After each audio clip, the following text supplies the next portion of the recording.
सबको जय मसीह की। एक बार फिर हमारे उद्धारकर्ता प्रभु यीशु मसीह नासरी के नाम में मैं आप सभी का हार्दिक स्वागत करता हूं। और आज हम फिर परमेश्वर के वचन से कुछ ना कुछ बातों को सीखेंगे। और एक बात ध्यान रखना, जब भी हमने किसी की ज़ुबान को बंद करना है, पहली तो बात जो दुष्ट है वचन भी हमें इस बात की साक्षी करता है कि हमारा पर्पस है, मकसद है कि प्रार्थना करें। तो हमने दुष्ट की ज़ुबान को हमेशा प्रार्थना के द्वारा ही बंद करना है। दुष्ट कहने का मतलब, दुष्ट उसको बोलता है परमेश्वर का वचन जो लंबी लंबी गालियाँ निकालता है, जो अपने माता पिता का आदर नहीं करता, जो अपनी पत्नी को गलत बोलता है, जो कहता है मैं ही सब कुछ हूँ, मैं ही ठीक हूँ, दूसरे सब गलत हैं। और जो गालियाँ नहीं निकालता, जो व्यभिचार नहीं करता, जो अपने माता पिता का आदर करता है, जो किसी को बुरा भला नहीं कहता है, हमेशा भलाई करता है, तो दुष्ट उसको गलत बोलता है। और दुष्ट क्या करता है? दुष्ट खुद गालियाँ देता है, माता पिता का आदर नहीं करता, खुद अपनी पत्नी को दूसरों के साथ जोड़ता है, खुद अपनी पत्नी की मार कुटाई करता है, अपने बच्चों को अच्छा समझता नहीं है, और वो अपने आप को क्या कहता है? धर्मी कहता है। ये सब बातें वचन के विपरीत हैं, वचन के उल्टा हैं। तो आज हम एक बात परमेश्वर के वचन से देखेंगे कि परमेश्वर का वचन हमें क्या शिक्षा देता है। एक बात ध्यान रखना, चर्च में हम गए, जाकर नाच लिया, डांस कर लिया, अन्य भाषा बोल ली, तो हाथ ऊपर करके अन्य भाषा बोल ली, नाच लिया, शोर मचा लिया, चर्च में दान दशमांश दे लिया। इन बातों से परमेश्वर खुश नहीं होते। इन बातों से परमेश्वर खुश होते भी हैं तो कब होते हैं? जब हम उसके वचन में रहते हैं। माता पिता का हमें आदर नहीं करना आता तो चर्च में जाकर हम नाचते हैं, अपने भाई बहनों को, माता पिता को लंबी लंबी गंदी गंदी गालियाँ निकालते हैं, और चर्च में हम जाकर नाचते हैं, डांस करते हैं, हाथ ऊपर उठाकर प्रभु का धन्यवाद करते हैं, और हम कहते हैं कि हम ठीक हैं।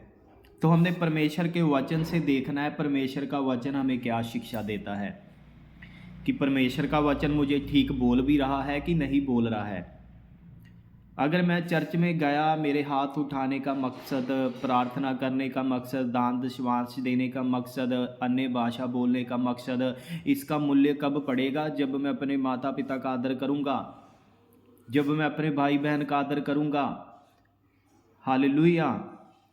तो आज हम देखेंगे परमेश्वर के वचन से परमेश्वर का वचन हमें क्या शिक्षा देता है। तो हम खोलेंगे परमेश्वर के पवित्र वचन से the book of Exodus chapter 20 verse.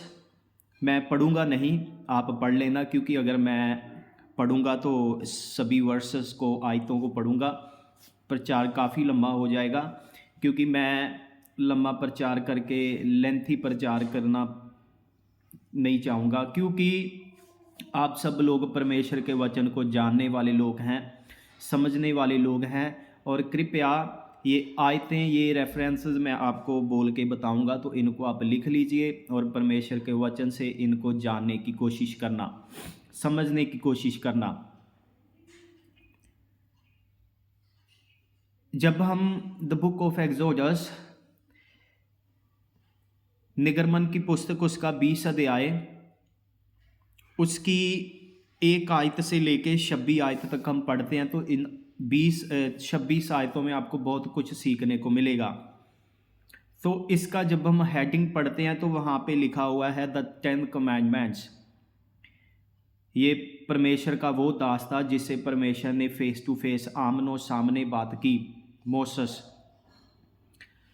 ऐसा शख्स था जो बहुत ही हम्बल था। जब हम पहली 5 बुक्स पढ़ते हैं, द 5 बुक्स, पेंटाट्यूक बुक्स पढ़ते हैं परमेश्वर के वचन की, इसमें मोजेस के बारे में लिखा हुआ है, वो परमेश्वर का, he was a humble man of God, he was the humble servant of God. तो लोगों ने बहुत उसको विपदा में डाला, उसको बहुत गालियां दी, बहुत बुरा भला बोला, पर फिर भी वो क्या रहा? He was silent. तो वो चुप रहा। कोई भी बात उसने करनी होती थी तो परमेश्वर के सामने जाकर परमेश्वर से बात करता था। तो कहने का मतलब मूसा के द्वारा ये the book of Exodus has been written, मूसा के द्वारा ये बुक लिखी गई है लोगों को सिखाने के लिए, बताने के लिए। तो ये जो हम 20 अध्याय उसकी 1 से 26 आयत तक पढ़ते हैं, यहाँ पे जब हम पढ़ेंगे इसमें परमेश्वर ने अपनी आज्ञाओं को दिया हुआ है हर मनुष्य को कि कैसे आप धरती पे सुरक्षित रह सकते हैं, कैसे आपकी आयु लंबी हो सकती है। तो इसमें जो इसका हेडिंग है वो है द 10 कमांडमेंट्स। आपको मालूम है या नहीं मालूम है, दुनिया में कहीं भी चले जाइए, भारत में हम रह रहे हैं, भारत से बाहर चले जाइए, England, America, Canada, Germany, Europe countries में चले जाइए, एमिरेट्स कंट्री में चले जाइए, तो ये सब 10 कमांडमेंट्स के ऊपर सारी दुनिया टिकी हुई है।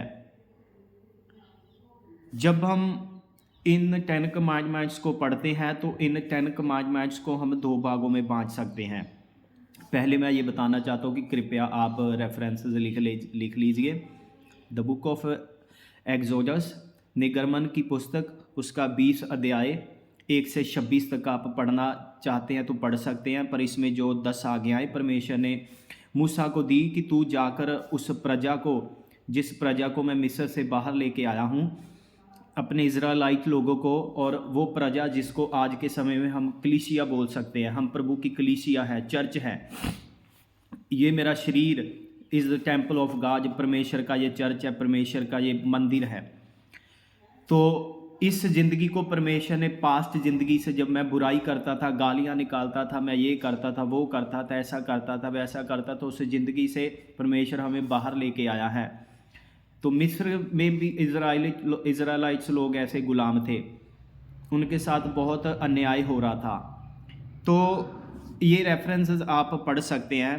निर्गमन चैप्टर 20 उसकी 3 आयत, उसकी 4 आयत, उसकी 7 आयत, उसकी 8 आयत, और उसके बाद उसकी 12 आयत, 13 आयत, 14, 15, 16 और 17 आयत। इन आयतों को पढ़ सकते हैं। इसमें परमेश्वर ने जो हर एक प्राणी को, हर एक इंसान को परमेश्वर ने जो अपनी 10 आज्ञाएं दी है, इसको पढ़ना समझना बहुत ज़रूरी है। और अगर हम इन 10 आज्ञाओं की बात करें तो परमेश्वर ने दूसरी बार ये आज्ञाएं मोसेस को दी, मूसा को दी।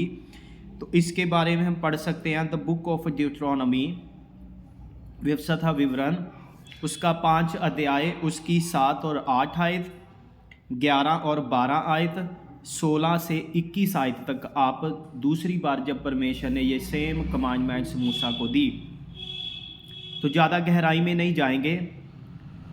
तो फिर उसके बाद एक और आयत पढ़ सकते हैं जिसकी मैं प्रचार में बात करूंगा। The gospel of Matthew chapter 15 verse 4, मत्ती रचित सुसमाचार 15 अध्याय उसकी 4 आयत।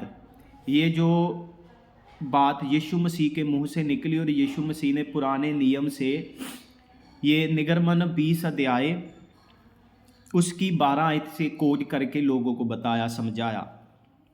तो हम ज़्यादा गहराई में, ज़्यादा लंबा प्रचार नहीं करूँगा, मैं समझने की कोशिश करना क्या समझाना चाहता हूँ। जब हम निर्गमन 20 अध्याय उसकी पहली 4 कमांडमेंट्स देखते हैं, पढ़ते हैं, 3 और 4 और 7 और 8 आयत में, तो ये पहली जो 10 आज्ञाएं हैं इसको हम 2 भागों में बांट सकते हैं। पहली 4 आज्ञाएं हमारे और परमेश्वर के बीच में है, हमारे और परमेश्वर के बीच में है।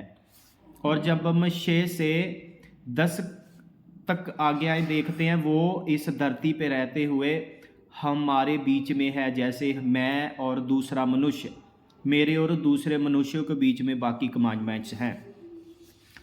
तो जब हम यीशु मसीह की बात करते हैं तो प्रभु यीशु मसीह मैथ्यू चैप्टर 15 वर्स 4 में क्या बताते हैं।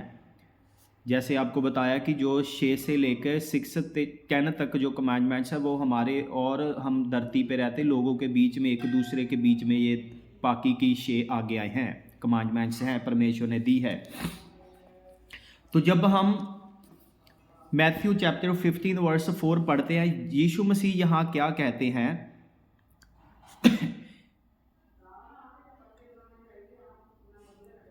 यहाँ पे लिखा हुआ है, प्रभु यीशु मसीह कहते हैं, for God commanded saying honor your father and your mother, and the one revealing father or mother let him end in death। यीशु मसीह यहाँ कहते हैं, अगर हिंदी में पढ़ें, क्योंकि परमेश्वर ने कहा अपने माता और पिता का आदर कर, और जो कोई पिता या माता को बुरा कहे वह मार डाला जाए।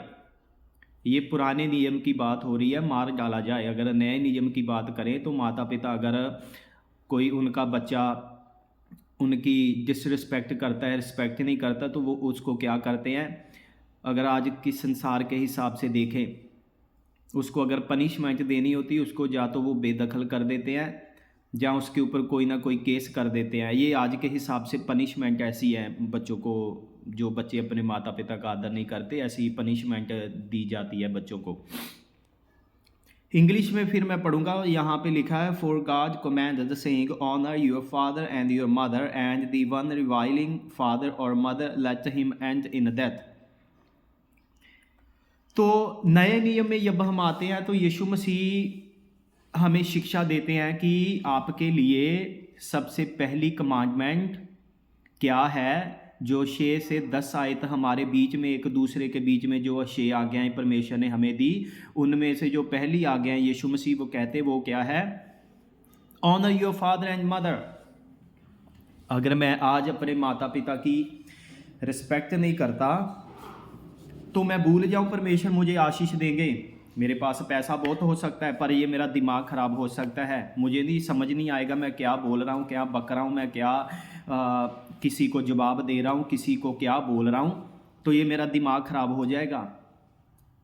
हालेलुया। जो परमेश्वर, जो इंसान अपने माता पिता का आदर नहीं करेगा, अपने माता पिता की डिसरिस्पेक्ट करेगा, आप देख भी सकते हैं संसार में जो माता पिता से दूर हो चुके हैं ना, अपने माता पिता की इज्जत नहीं करते, रिस्पेक्ट नहीं करते, उनका ये मस्तिष्क देख सकते हैं क्या उनके साथ हो रहा है।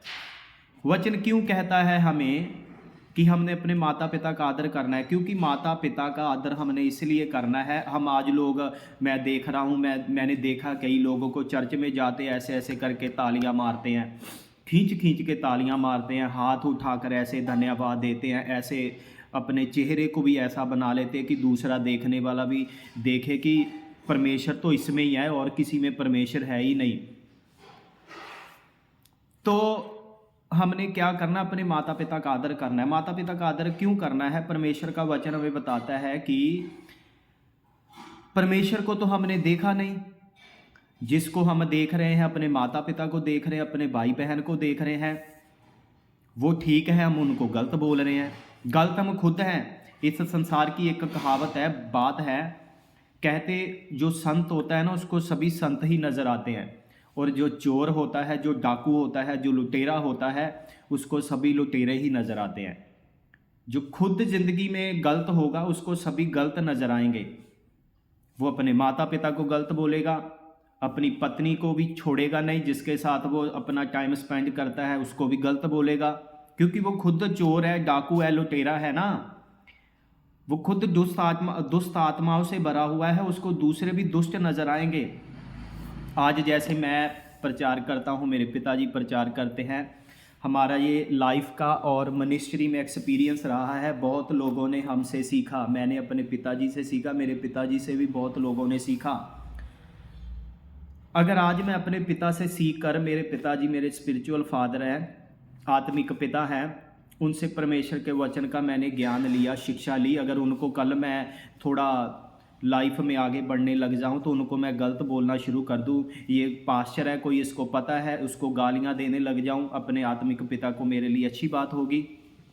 नहीं, अच्छी बात नहीं होगी। तो हमारा ये एक्सपीरियंस रहा है ज़िंदगी में कि बहुत से लोगों ने हमसे सीखा और सीख कर वो हमें ही सिखाने लग गए, आप भी ऐसा किया करो, वैसा किया करो। तो क्या हमें हमें सिखाने, अब अगर मैं किसी को जिससे मैंने आशीष ली है, आशीष प्रभु ने मुझे दी, मैं उसको सिखाना शुरू कर दूं तो ये मेरे लिए अच्छी बात होगी? नहीं।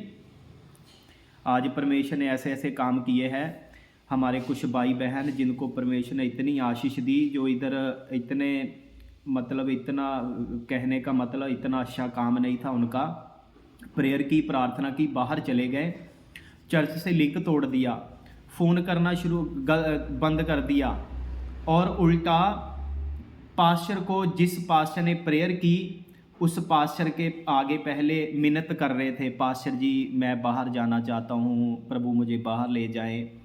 तो जब प्रार्थना की, फास्टिंग में प्रेयर की और परमेश्वर ने उनकी सुनी, उनको बाहर ले गया, तो फिर वो उल्टा पास्टर को सिखाने लग जाते हैं, पास्टर को गालियां भी देते हैं। कुछ है जो पास्टर को गालियां देते हैं, अगर समय आया तो नाम लेके भी बताएंगे। क्या ये सही बात है हमारे लिए? सही बात नहीं है। कहने का मतलब गलत हम खुद हैं, और हम खुद गलत हैं तो दूसरों को भी क्या हम गलत बोलते हैं। मैं आपको बताता हूँ, ये बात बिल्कुल सही है। कहते जो संत होता है उसको सब संत ही नज़र आते हैं, और जो दुष्ट होता है उसको दुष्ट ही नज़र आते हैं। ये बात बिल्कुल ठीक है, 100% ठीक है। जो चोर होगा वो दूसरे को भी यही सोचेगा, ये भी मुझे चोर लगता है, क्योंकि खुद चोर है। और जो संत होगा ना, वो संत की निगाह से, साइड से देखेगा, ये अच्छा व्यक्ति है, he is a nice person. कहने का मतलब हमने वचन से आज सीखा कि अपने माता पिता का क्या कर, आदर कर। ये पहली कमांडमेंट है हमारे लिए। हम पहली कमांडमेंट पूरी नहीं करते, बाकी कमांडमेंट्स कहाँ हम पूरी कर पाएंगे? माता पिता को लंबी लंबी गाली देते हैं। जिस माता पिता ने हमें पैदा किया, उस शारीरिक माता पिता को भी और आत्मिक माता पिता को भी, हम दोनों को गलत बोल रहे हैं। क्यों माता पिता का आदर करना है? जब मैं अपने आज माता पिता का आदर नहीं करूंगा तो कल मेरे बच्चे मेरा आदर नहीं करेंगे। हालेलुया। माता पिता को गलत हमने नहीं बोलना है। Honour your father and mother, प्रभु यीशु ने हमें कहा, ये हमारे लिए पहली शिक्षा है। तो ये वचन उन लोगों के लिए है जो अपने माता पिता का आदर नहीं करते, जो खुद गलत है, खुद दुष्ट आत्मा से भरे हुए हैं, दूसरों को वो दुष्ट बोलते हैं, दूसरों को वो गलत बोलते हैं, गालियां देते हैं लंबी लंबी, दूसरों को वो कहते हैं मेरे साथ ठगी कर ली, ये कर लिया, वो कर लिया। तो ये आज का वचन था। परमेश्वर आपको आशीष दे। जिसमें ये कमी है, ये घटी है कि वो अपने माता पिता का आदर नहीं करता और खुद वो गलत होते हुए दूसरों को दोष लगा रहा है, वो गलत है, ऐसा बंदा है। तो परमेश्वर के वचन से हमने सीखना है, समझना है। तो मुझे आशा है, मेरा विश्वास है, प्रार्थना करूंगा। परमेश्वर, मैं उन लोगों के लिए प्रार्थना करता हूं जो अपने माता पिता का आदर नहीं करते, जो दूसरों को दुष्ट बोलते हैं। परमेश्वर, मेरी प्रार्थना है, ये वचन सुनने के बाद उनमें से दुष्ट को आग लग जाए, दुष्ट उनका छोड़ के चले जाए। हालेलुया। परमेश्वर, मेरा विश्वास है कि आप उनको प्रभु अच्छी बुद्धि देने जा रहे हैं। जिनका दिमाग खराब हो गया, उनको दिमाग को प्रभु आप अच्छा करने जा रहे हैं। जो खुद को प्रभु खुद गलत है, दूसरों को गलत बोलते हैं, प्रभु उनमें से ये दुष्ट आत्मा निकालने जा रहे हैं आप। परमेश्वर, आपका धन्यवाद करता हूँ। मेरी विनती को सुना और ग्रहण किया। प्रभु यीशु मसीह नासरी के नाम से मांगते हैं, आमीन। सबको प्रभु यीशु मसीह बहुतायत से आपके ज़िंदगी के हर एक क्षेत्र में आशीष दे, 1000 गुना आशीष दे। सबको जय मसीह की।